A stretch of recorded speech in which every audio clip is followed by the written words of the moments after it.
नमस्कार, मी सुवर्णाच्या जगमध्ये तुमचं स्वागत करीत आहे। आज आपण बनवतो आहे मांदेली फ्राय। त्यासाठी मी मांदेली स्वच्छ धुवून घेतली आहे। त्यानंतर त्यामध्ये आले लसूणची पेस्ट, गरम मसाला, हळद, त्यानंतर लाल तिखट आणि चवीनुसार मीठ टाकलेलं आहे। हे सगळं आपण मिक्स करून घेऊयात। त्यानंतर आपण बॅटर बनवूया। बॅटरसाठी मी इथे 1-1.5 वाटी तांदळाचं पीठ घेतलेलं आहे।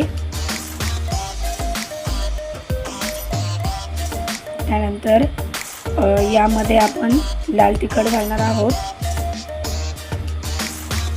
त्यानंतर आपण यामध्ये थोडीशी मीठ टाकूयात। त्यानंतर हळद, गरम मसाला, हे सगळं आपण पाणी टाकून बॅटर बनवून घेऊया त्याचं। जर तुम्हाला माझी रेसिपी आवडत असेल तर प्लीज लाईक करा, शेअर करा, कमेंट करा आणि सबस्क्राईब करायला विसरू नका। हे बघा, अशा प्रकारे बॅटर बनवायचं आहे। कढईमध्ये मी तेल टाकायला ठेवलं आहे। त्यामध्ये आपण मांदेली डीप करून फ्राय करून घेऊयात। अशा प्रकारे जर मांदेली बनवली तर मस्त कुरकुरीत होतात, चवीलाही मस्त लागतात। नक्की बनवून बघा आणि माझ्या चॅनलला सबस्क्राईब करा।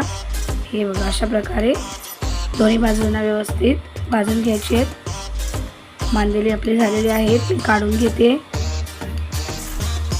हे बघा किती मस्त दिसत आहेत। व्हिडिओ बघण्यासाठी धन्यवाद।